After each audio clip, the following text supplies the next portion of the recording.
Na madrugada do dia 25 de abril, o movimento das Forças Armadas Portuguesas, no decurso de uma ação conjunta, estabeleceu o controle da situação política em todo o país, após ter ocupado diversos pontos estratégicos, nomeadamente os ministérios, estações de radiodifusão e radiotelevisão, aeroportos e fronteiras.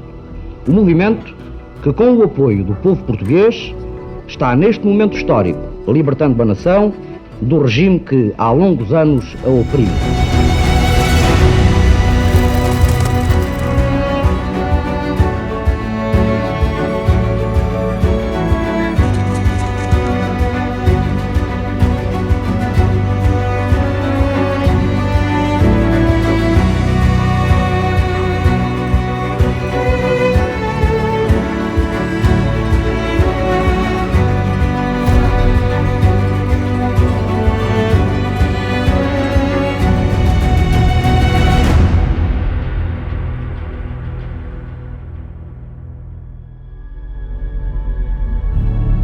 Esta é uma exposição com a qual iniciamos as comemorações do 25 de Abril, para a qual foi nomeada uma comissão e que programou vários eventos que se prolongam até o dia 28 de Abril.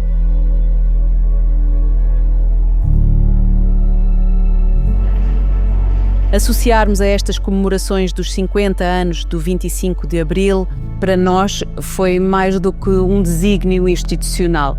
Foi a participação cívica das pessoas, foi o envolvimento da comunidade, do agrupamento de escolas, um programa alargado, um programa abrangente, desde momentos musicais a exposições, em locais diversos. Também chamamos pessoas que tiveram experiências de alguma forma marcantes na história de Arganil e que se relacionou com o 25 de Abril, por isso mesmo foi um orgulho para todos nós a organização destas comemorações.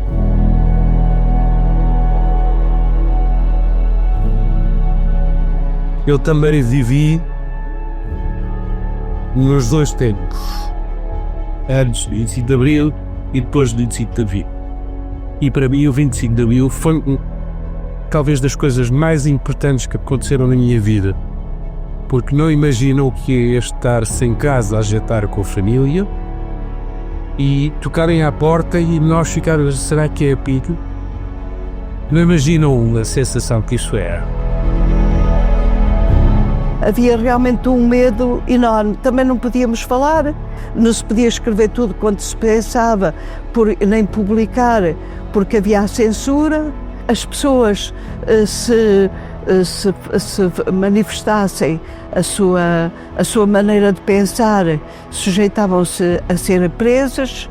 Além disso, nós às vezes estávamos ao pé de alguns amigos que não sabíamos se eram amigos, porque se as pessoas tivessem ideias mais avançadas, esses próprios amigos denunciavam.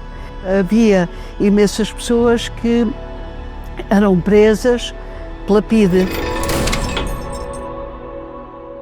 Eu estava num lar de estudantes, muito perto do Hospital Militar, e eu via aqueles jovens que tinham vindo da guerra feridos, uns sem pernas, outros cegos, outros sem mãos, porque eles andavam ali pelo átrio do hospital, os que não estavam acamados. Os militares feridos não podiam vir para a rua, não podiam sair, o governo não queria mostrá-los. E eu comecei a fazer pequenos recados para aqueles rapazes. Um entregava-me uma carta para eu pôr no correio, outros pediam-me para eu telefonar para a mãe deles, para os pais, para a família, porque eles não havia telemóveis, não tinham acesso a telefones e, portanto, eu muitas vezes telefonava para as famílias deles. Este rapaz que eu visitava foi para o centro de Alcoitão e o meu marido, o que viria a ser meu marido, estava na cama ao lado dele. Era um paraplégico que tinha vindo de Moçambique, com ferimentos muito graves. Eu passei a visitar esse rapaz, que era aqui de Arganil. É aqui que começa a minha ligação com Arganil.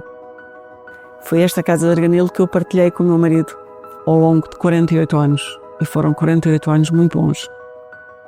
Foi uma grande história de amor. Uma grande história de amor que nada, nem a ditadura foi capaz de separar. Só a morte. Mas o verdadeiro amor não morre com a morte. É eterno.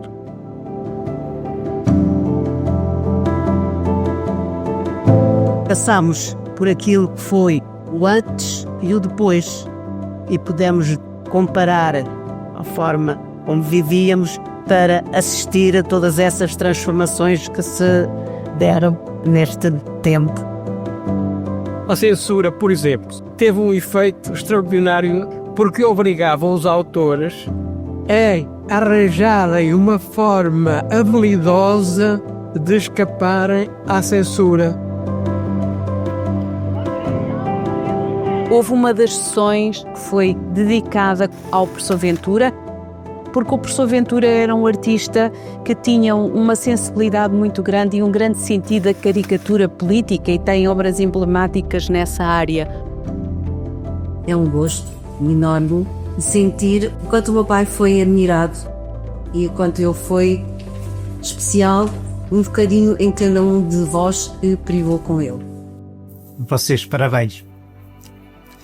Pai que tivestes. Para ele, o meu pensamento e o meu muito obrigado por aquilo que ele nos deixou e me ensinou também a estar na vida. Obrigado a vocês.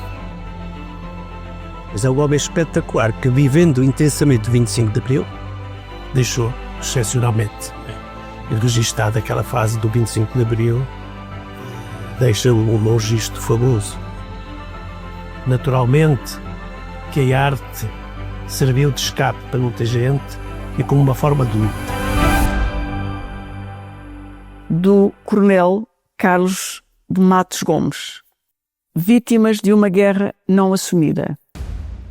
Aqueles que perderam irreparavelmente imagens, movimentos, gestos de afeto, que nunca viram o rosto dos seus filhos, ou não escutaram o seu choro e o seu riso, os que não mais correram, saltaram ou nadaram, que não mais escutaram uma música, ou dedilharam uma viola, ou que não mais puderam realizar o gesto tão simples de levar um copo de água à boca, de subir a um banco, de pendurar um casaco. Aqueles que não mais tiveram uma noite sem pesadelos. Aqueles que perguntaram: por que me aconteceu a mim? Para quê? Em nome de quê?